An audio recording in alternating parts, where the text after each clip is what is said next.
ٹھیک ہے جی، last time میرا خیال ہے ہم یہاں تک پہنچے تھے. اچھا جی، اس سے آگے سٹارٹ کرتے ہیں.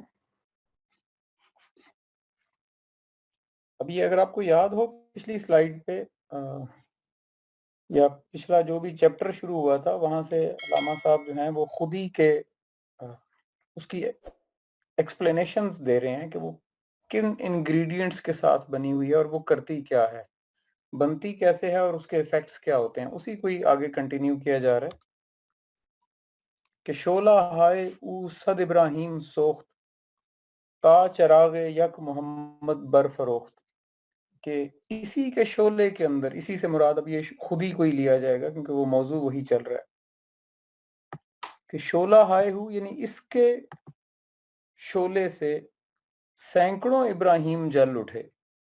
یعنی وہ جو ابراہیم اور اس کی نسل میں اللہ تعالیٰ نے انبیاء کو بھیجا، اس کو اشارات کر رہے ہیں کہ اس خودی کے شعلے میں سینکڑوں ابراہیم جلائے ہیں.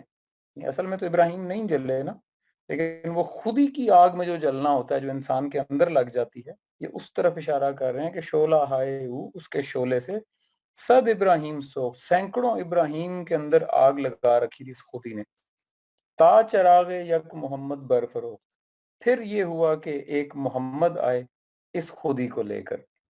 تو یعنی وہی جو خودی کی سیریز ہے، اس کو انہوں نے انبیاء سے سٹارٹ کیا اور ابراہیم اور ان کی نسل سے لیتے ہوئے محمد تک لے آئے ہیں. نی شود از بحر اغراض عمل، نی شود یہ ہو جاتی ہے، از بحر اغراض عمل، یہ عمل کی اغراض یہ خود ہی ہے. یعنی جتنے بھی ہم عمل کرتے ہیں، یہ جس مقصد سے عمل کیے جاتے ہیں، یہ مقصد وہ خود ہی ہے.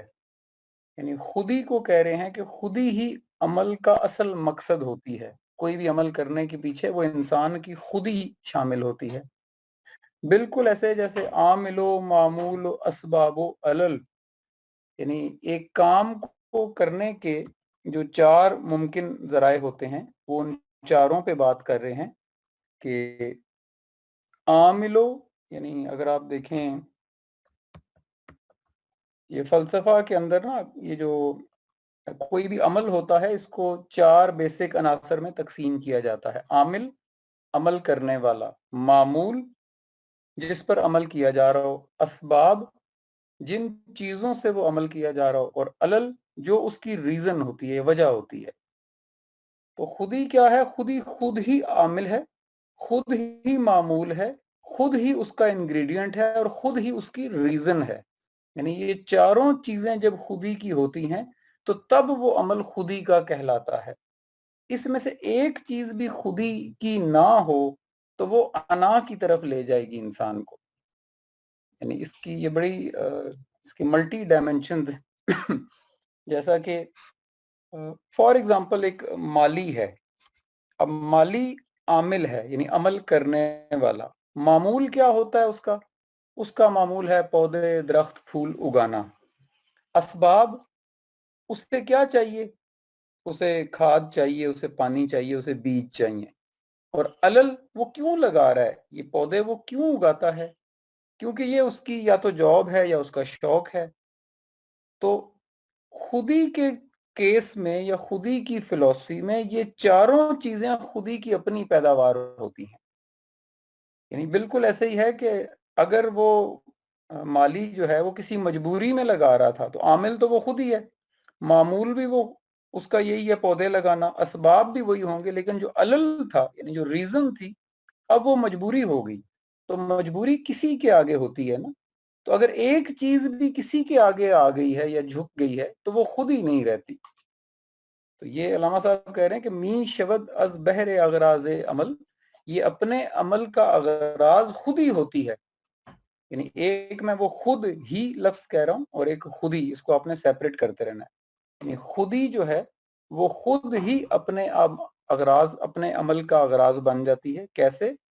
جیسے عامل بھی وہ خود ہے، معمول بھی وہ خود ہے، اس کے اسباب بھی وہ خود ہی بات لاتی ہے، اور اس کی ریزن بھی وہ خود ہی لے کر آئے گی. یہ ہے خودی کی پہچان.